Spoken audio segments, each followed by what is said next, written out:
Hello, welcome to the National Alliance of Mental Health. I'll be your counselor for today. Basically, about the program, you come in, you explain anything that you're going through, and then we'll put together a plan to help you fully recover. So, what's your name? You can start off by telling me your name and what you're here for. Well, my name is Jamal Robinson. I'm 68 years old, and I just don't feel like living anymore. Okay, can you tell me, Mr. Jamal, why you feel as though you don't want to live anymore? I feel like life is just beating me down. Like, there's no point seeing tomorrow. Okay, and why do you feel as though there's no point in living?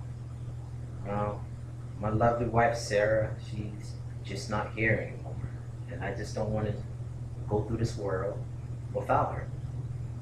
There's no purpose. And can you tell me how long ago was it that she died and what happened? 6 months ago, Okay. And what was the cause of death? car accident. Okay. And is this the first time that you're coming in for help, or have you seen any other physicians or Well, doctors? I saw the commercial on TV, decided to give it a shot, so I came down to MUFC, check it out. Okay.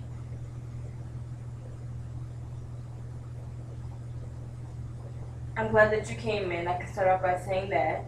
I've noticed by little eye contact that you may be a little bit avoided when it comes to talking about the situation, but I am glad that you came in for help.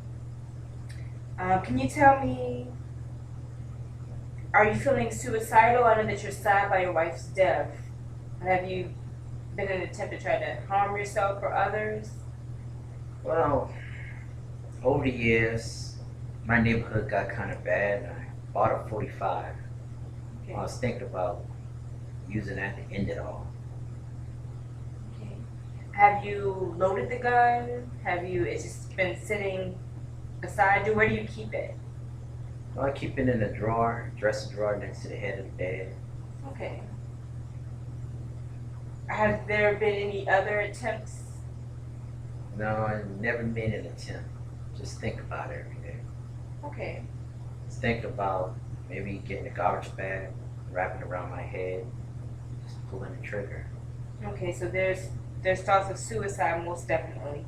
We can get you some help with that.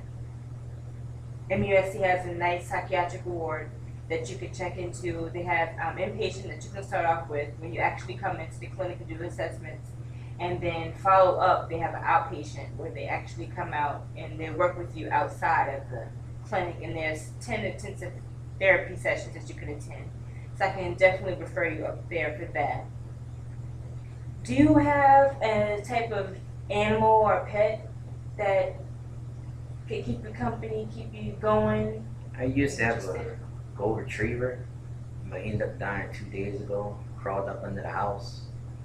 Couldn't get him, just too old. Started stinking up the place. Had to pay the neighbor's kid $30 to crawl up in it and get him out of here. Okay. Have you thought about getting another pet? Would that be an option for you if I were to give you some sites to adopt a pet, maybe, perhaps? I thought about it, but at the same time, I feel like I'll be betraying my good dog Betty.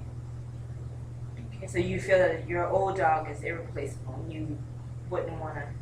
So is there any other type of replacement that you can think of, maybe when you feel the urge to get in your depressive mood, maybe you can have some therapeutic balls or something like that to just squeeze to try to release tension? Did you ever think about? No man, I never got into the what do commercials say, the new age science stuff. Oh, okay. They really work.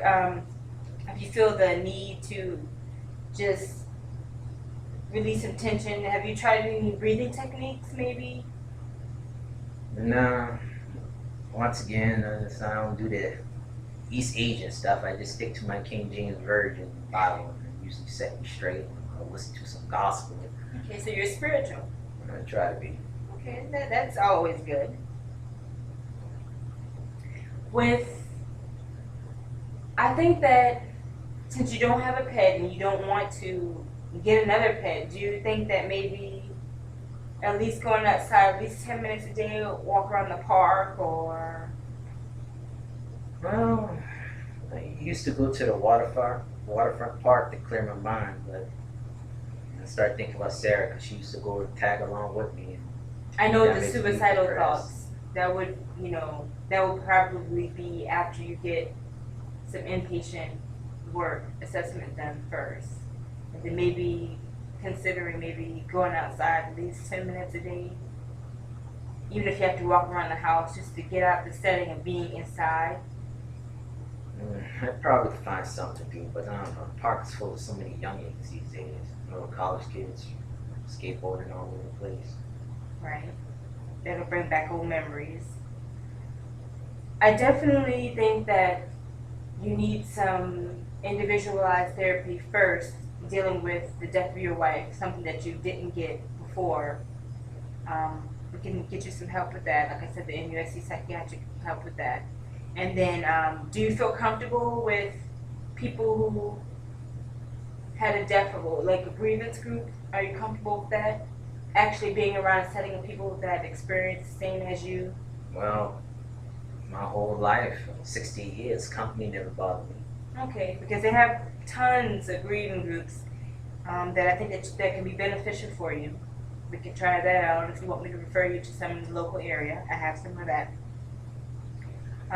You don't want to try a dog, and you'll be willing to at least get outside at least 10 minutes a day if you can, once you feel comfortable. You know, with the weapon, I'm concerned until you can start your road to recovery. I'm afraid that we would have to discard the weapon, so that way there won't be a liability for you harming yourself or harming someone else. How do you feel about that? I feel very uncomfortable like that.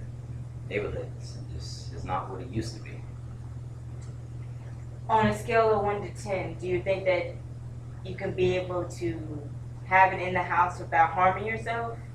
Do you think that you can feel Scale 1 to 10, 10 being good or 10 being bad? 10 being like, you'll go home, cook, fire it up, and harm yourself? 10 being bad, then I guess 1. I guess maybe a 3. I'm pretty good. I won't shoot myself. And if you feel the urge, do you think that you can be able to call the clinic, call the hospital, and immediately talk to me? Most likely, yeah. Yeah, I am here. Right. Just, to keep it down, I wouldn't want you to, I won't want you to completely move it out of the house, because if that's your safe net, I wouldn't want to take it completely out, but then at the same time, I don't want you to harm yourself or others. So if you could promise me that you would call the clinic and talk to me immediately if you feel the urge. I'll promise you, and I'll pinky swear.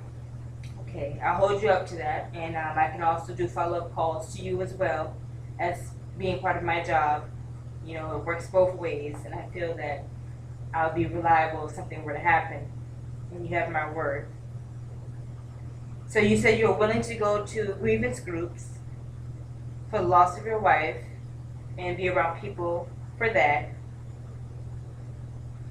I think that'll be beneficial for you. And MUSC psychiatric for some of your depressive state, we can get you some meds for that. Are you currently on meds already? Just vitamins. Vitamins? As far as I'm Okay. concerned, I'm We healthy can as give a you horse. we can give you a low dosage. We can see how it works and see how your depressive state, if it will lessen, get you going outside a little bit more, get you feeling more alive and being able to attend certain. Do you go to bingo or anything? Well, you don't get out as much. Do you think? I never was a big bingo player. Sarah was a bingo player. Okay. You think that might be a good stress reliever for you once you do recover? Probably stay with that. I'll probably go ride my bicycle. Okay. Well, we could do it one step at a time. That's just for future reference. I definitely think suicide aftercare would work for you. I have a hotline for that. Are you interested in doing follow-ups with the people over there I would love that. to make sure that I want to fully make sure that you recover and that you'll be okay? So you know to let me know if you feel the urge. I'll call you at least once every couple days to make sure that you're doing fine. Make sure you take your meds that MSC prescribes for you, and we should be good. We'll get you in some grievance groups, and we'll go from there. Any other concerns? Any questions for me? Guess that'll be it right about now. All right, just let me know, and we'll meet up. We'll say within the next 3 to 4 weeks. If it needs to be before then, you'll let me know, right? I'll let you know. Okay, and here's some grievance hotline numbers and my card again. And feel free to call me if you need anything else. Thank you. I'll definitely look into these. Okay, hopefully I helped you out some and you'll be well off your way to a good start. All right.